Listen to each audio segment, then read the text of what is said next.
अथक प्रयास के बाद सुभाष पटेल बने प्रधान। खरड़िया खास का होगा कायाकल्प। संवाददाता सतीश वर्मा की रिपोर्ट। नमस्कार दोस्तों, साक्षात्कार के अगले चरण में हम पहुंच चुके हैं बड़ा गांव ब्लॉक के खरड़िया खास ग्राम पंचायत में, जहां पर एक ऐसे ग्राम पंचायत के इस ग्राम पंचायत में एक ऐसे प्रत्याशी ने जो है कि लगभग 15 वर्षों की मेहनत के बाद एक बार जो है कि जनता का विश्वास जीता और वहां पर खरा उतरा और जनता ने भी जो है कि उनको अच्छे वोटों से उनको विजय प्राप्त कराया। अब उनसे जो है कि हम लोग आने वाले समय में 5 वर्षों के लिए जनता ने कमान उनके हाथ में दे दी है। गांव के लोगों ने उन पर भरोसा जताया है, तो उनकी क्या योजनाएं हैं, आने वाले समय में वो अपने ग्राम पंचायत के लिए क्या करेंगे, इसके लिए हम जानेंगे। लेकिन उसके पहले मैं उनका नाम बता दूं।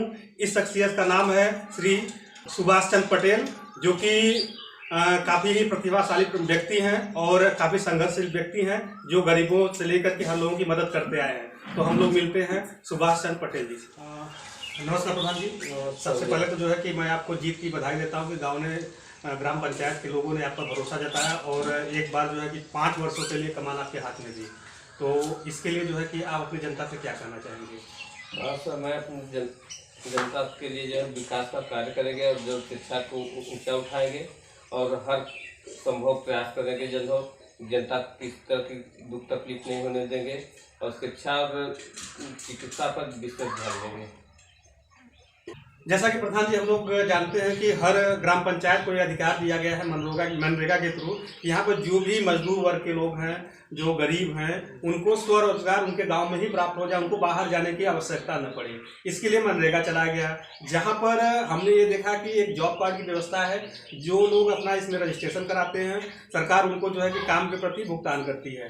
लेकिन ऐसी अवस्था में हमने देखा है कि बहुत सारे अपात्र लोग इस सिस्टम में घुसे हुए हैं और घुस करके ये चीज़ आसानी के साथ भाप लेते हैं कि हम काम न करके भी अधिकारियों को या ग्राम पंचायत के मिली भगत को लेकर के हम पैसा कमा सकते हैं। तो ऐसी अवस्था जो है कि आपके गांव में अगर नहीं है तो बढ़िया है, अगर है तो आने वाले समय में आप क्या करेंगे? मजदूरों को आप कैसे न्याय दिलाएंगे? हमारे ग्राम सभा में ऐसी व्यवस्था नहीं है। जो अगर है तो उन लोगों को हम जो है काम भी नहीं देंगे और जो है जो काम करेगा उसी का भुगतान किया जाएगा। कुछ लोगों का पिछला भुगतान रुका हुआ भी होगा। अभी आपको 15 तारीख बाद जो है कि शपथ ग्रहण कराया जाएगा, तो उनके लिए पहले आप क्या सोचे हैं? हाँ सर, उनके लिए यह सोचा है कि जिनका जो है पैसा नहीं निकला है उनको हम दिलाने की कोशिश करेंगे। जैसा कि प्रधान जी हम लोग जानते हैं कि सभी गरीब वर्ग के लोगों को ग्राम पंचायत में सरकार की तरफ से राशन, खाद्य सामग्री सस्ते दामों पर उपलब्ध कराने की व्यवस्था की गई है। इस समय वर्तमान समय में कोरोना काल चल रहा है। सरकार द्वारा जो है कि पिछले कोरोना लॉकडाउन में भी सारी चीज़ें फ्री की गई थी और इस बार भी कर दी गई हैं। तो बहुत सारे लोगों के पास अगर कार्ड नहीं होगा तो उनके लिए आप क्या करेंगे? और जो इस गांव में अवैध ढंग से जिनके पास सारा कुछ व्यवस्था होते हुए भी राशन प्राप्त कर रहे हैं, तो उनके लिए आपकी क्या व्यवस्था होगी? और जिन लोगों का कार्ड नहीं बना है, राशन कार्ड नहीं बना है, उनके लिए आप कैसे, और अगला आपका कदम क्या होगा? हाँ सर, देखिए जो है कि जिन लोगों के पास कार्ड है उनको हम कार्ड मुहैया कराएंगे। उसके साथ साथ जो है जिन लोगों का अवैध तरीके से जो यहाँ पर शादी हो चुकी है और उनका राशन में नाम है उनको हटा देंगे और जो मृतक है उनको हटा देंगे और जो यूनिट हमारा बनता है उसमें हम उसको बढ़ाएंगे और जो कमी होगा हम का इस्तेमाल करके बनवा देंगे। अभी वर्तमान समय कोरोना के लिए जो जिन मजदूरों के पास ऐसी व्यवस्था नहीं होगी उसके लिए आपका क्या कदम होगा? हाँ सर, उसके लिए हम जो है कोटेदार से और अधिकारी से मिल करके अतिरिक्त लाभ निकालेंगे, उसके लिए अतिरिक्त राशन लाएंगे। जैसा कि प्रधान जी हम लोग जानते हैं कि प्रधानमंत्री आवास योजना के तहत प्रत्येक ग्राम वासियों को झुग्गी झोपड़ियों से मुक्त और कच्चे मकानों से मुक्त पक्के मकान देने की बात कही गई है और हर साल आवास आता है हर ग्राम पंचायत के लिए। तो ऐसी अवस्था में जो है कि बरसात आने पे बहुत लोगों को जो है कि जान और माल का नुकसान भी हो जाता है। तो कुछ लोग होंगे आपके गांव में जिनको आप प्राथमिकता रूप से देना चाहेंगे, नहीं इनको हम आवास की व्यवस्था कराएं और साथ में जो है कि आने वाले समय में सभी लोगों को जो है कि अच्छे ढंग से इस गांव में जो है कि हम आवास की व्यवस्था कराएं। तो कुछ नाम आप बता सकते हैं? जी हाँ, जो है देखिए एक रविंद्र कुमार गौड़ है जी जी, और एक संतोष बनवासी है और जो है एक राजेश सरोज है।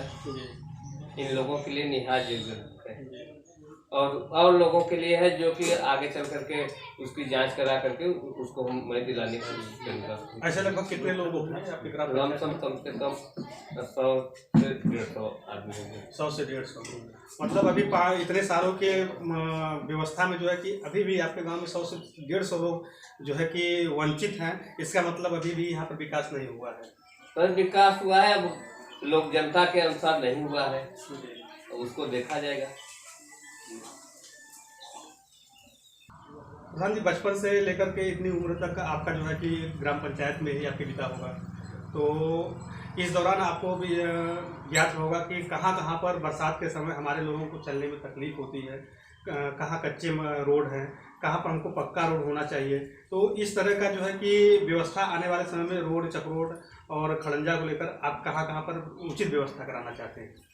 हाँ सर, एक ग्राम सभा खरिया लौकीपुर उसमें एक जगह नाला बनवाना है और उसको जो है इंटरलॉकिंग करानी है। उसके बाद उसी गांव सभा के अभियान बस्ती में जो है मेन रास्ते पर जो है कचरा जमा हो जाता है बरसात में, चलने में दुर्लभ होती है, वहाँ भी उसको दुरुस्त करना है। और कोई जगह? और जगह है सगतर खड़ंजा है और कच्चे काम है, उनको काम कराना है। जैसे खरिया बारी में है, खरिया खास में है, खरिया पोखरी पर है और पानी की विकास निकासी के लिए जो है हरजन बस्ती है, वहाँ कराना है। जैसा कि प्रधान जी, हर ग्राम पंचायत में जल भराव बरसात के आने पर हो जाता है और समुचित नाली की व्यवस्था न होने के कारण आज भी कई ग्राम पंचायतों में हमने देखा है कि लोग मजबूर है गंदे पानी में चलने से विवश हैं। बरसात आने पे जो है कि लोगों को तमाम प्रकार की बीमारियों का सामना करना पड़ता है। तो ऐसी अवस्था क्या आपके भी ग्राम पंचायत में अभी बनी हुई है या आने वाले समय में जो है कि आप इस पर क्या विचार करेंगे और किस तरह से इस समस्या का निजात पाएंगे? हाँ तो हमारे गांव में 2-3 जगह है जिसके लिए कि उसको नाला बनवाना है और उसके लिए जो है पानी गड्ढे में भेज देना है, जो पोखरी कहते हैं जी, उसमें चला जाएगा। वो एक राजनाथ केंद्र से लेकर मोती के घर तक और एक थे यह अहिरान बस्ती लोकीपुर में जो है पप्पू यादव के यहाँ से लेकर जो है झम्मन यादव तक नाला देना है और 2-1 जगह जो है छोट निकासी करनी है और कई जगह और कहीं ऐसी बात नहीं है।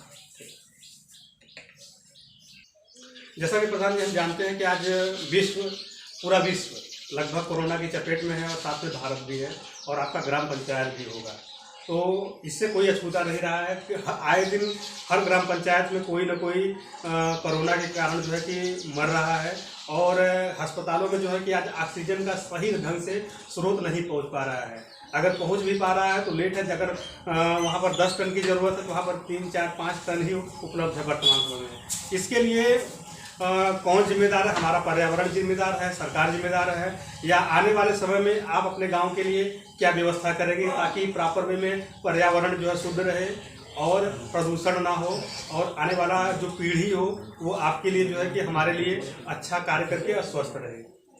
उसके लिए हम सही से पौधा की व्यवस्था कराएंगे, हर वार्ड पे हर सदस्य को जो है दे देंगे जो है और उसकी जिम्मेदारी उनको देते हुए उसकी देखभाल हम कर देंगे। देखभाल के लिए आप क्या करेंगे? देखभाल के लिए जो है समुचित पानी व्यवस्था वगैरह और जो उसके लिए खाद वगैरह होगी तो सदस्यों को उपलब्ध करा देंगे। सबसे ज़्यादा समस्या ये होता है कि जो पशु होते हैं वृक्ष देखते हैं और उसको खा जाते हैं, वहीं से जो है कि पौधों का भी विनाश होना शुरू हो जाता है, तो उनके लिए आप क्या सोचे हुए हैं? उसकी जिम्मेदारी है हम सदस्यों को दे देंगे और उनकी देखभाल के लिए उनको जो आवश्यकता सामग्री होगी हम उनको उपलब्ध करा देंगे। जैसा कि प्रधान जी हम लोग जानते हैं कि बच्चों के लिए निःशुल्क शिक्षा और उनके भरण पोषण के लिए जो है कि हमारे यहाँ आंगनवाड़ी है और विद्यालयों पे जो है प्राथमिक विद्यालय है जहाँ पर बच्चों को निःशुल्क शिक्षा की व्यवस्था की गई है। मिड डे मील है, उनको मिड डे मील के माध्यम से भोजन की व्यवस्था की गई है। तो ऐसी अवस्था में आपके यहाँ जो प्राथमिक विद्यालय है, आंगनबाड़ी केंद्र है और उससे संबंधित जो भी लोग हैं, तो वो लोग लचर व्यवस्था से गुजर रहे हैं या प्रॉपर वे में वो लोग अपना कार्य करते हैं और आपके गांव में कोई भी किसी भी प्रकार का कुपोषण नहीं है और आपके स्कूलों पे अच्छे ढंग से बच्चे पढ़ने जाते हैं?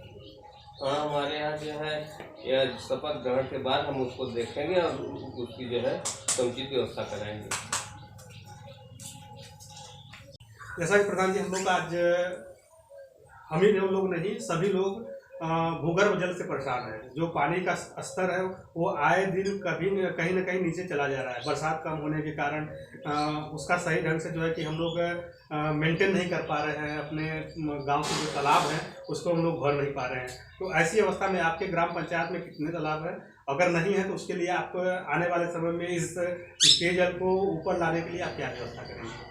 हमारे ग्राम सभा में एक ही सरकारी तौर पर तालाब है और अन्य तालाब जो निजी हैं लोगों का निजी है, उसके लिए जो है पानी का समुचित व्यवस्था किया जाएगा और जो तालाब है उन लोगों का सुंदरीकरण करा दिया जाएगा उस तालाब का और उस पर पानी समुचित व्यवस्था करेंगे। प्रधान जी, हर ग्राम पंचायत में आज पेयजल की समस्या बनती जा रही है। शुद्ध पानी हम लोगों को नहीं मिलता। हमारे हैंडपंप का पानी जो भी है वो भूगर्भ से आ रहा है, लेकिन वो शुद्ध कहीं न कहीं नहीं रह गया है। इसका मेन कारण क्या है कि पानी दूषित होना। तो इसके लिए जो है कि आने वाले समय में क्या आप करेंगे? इस तरह से लोगों को जो है कि इस दूषित जल को पीने से रोकेंगे और शुद्ध जल की व्यवस्था कैसे करेंगे? हाँ, हमारे ग्राम सभा में जो है हैंडपम्प तो इतना पर्याप्त है कि कोई दिक्कत नहीं है, लेकिन वह शुद्ध नहीं है। तो उसकी जांच कराएंगे और जांच कराने के बाद जो है सरकार से जो है उसके लिए जो उपलब्ध सामग्री है, जो दवा होगी वह व्यवस्था करा देंगे। उसके बाद निजी नलकूप से जो लोग ले रहे हैं उनकी भी जांच करा देंगे और उसके बाद जो है सरकारी ट्यूबवेल की व्यवस्था करें जो कि नल द्वारा शुद्ध पानी हर आदमी को पहुंच सके। इसका मतलब कि आप आने वाले समय में अपने ग्राम पंचायत में जो है कि जल निगम की टंकी बनवाना चाह रहे हैं जिसके माध्यम से लोगों के घरों में शुद्ध जल पहुँच सके? हाँ, मैं ये चाहता हूँ कि जो है ट्यूबवेल लगे और टंकी बन जाए जो कि सभी लोगों के पास शुद्ध पानी पहुँचे। प्रधान जी, हम अब बहुत ज़्यादा आपसे बात नहीं करेंगे। मेरा आपसे बस एक यही क्वेश्चन होगा कि आने वाले 5 वर्षों के लिए जनता ने आप पे भरोसा जताया है, तो आपके दिमाग में, आपके जहन में ये चीज़ चल रही होगी कि हम ग्राम पंचायत के लिए कुछ नया लाएं जो कि हमारे ग्राम पंचायत में नहीं है और जिसकी वजह से जो है कि हमारा ग्राम पंचायत आने वाले समय में ब्लॉक की नहीं पूरे देश प्रदेश में हमारा नाम रोशन कर सके। इसके लिए आप क्या क्या चीज़ें ग्राम पंचायत को देना चाहते हैं? आपके जहन में क्या क्या चीज़ें चल रही हैं? हाँ, तो देखिए, जो हमारे यहाँ जो है लाइट की व्यवस्था जहाँ नहीं है वहाँ लाइट की व्यवस्था करेंगे। खंभा खिंचवा देंगे, लाइन वहाँ उपलब्ध करा देंगे और जिन लोगों के यहाँ जो है थोड़ा जो है लाइट वगैरह नहीं है वहाँ करा देंगे और जिस एरिया में जो है नाली खड़ंजे वगैरह नहीं है वहाँ वो सब ला कर देंगे। अब आखिरी क्वेश्चन, बस बहुत अच्छा लगा आपसे बात करके सुभाष जी। आपने जो है कि बहुत अच्छी अच्छी बातें बताई अपने ग्राम पंचायत के लिए। मैं बस अपने चैनल के माध्यम से आपसे ये कहना चाहूँगा कि जनता आपके गांव ग्राम पंचायत में आप उनके लिए कुछ संदेश देना चाहते हैं जो तो आप हमको हमारे चैनल के माध्यम से बता सकते हैं। जनता के लिए मैं जीत की बधाई देना चाहता हूँ और जनता के लिए जो है स्वस्थ और सुरक्षित रहने के लिए मनोकामना करूँगा। वे सैनिटाइजर और मास्क लगाकर ही घर में सुरक्षित रहें।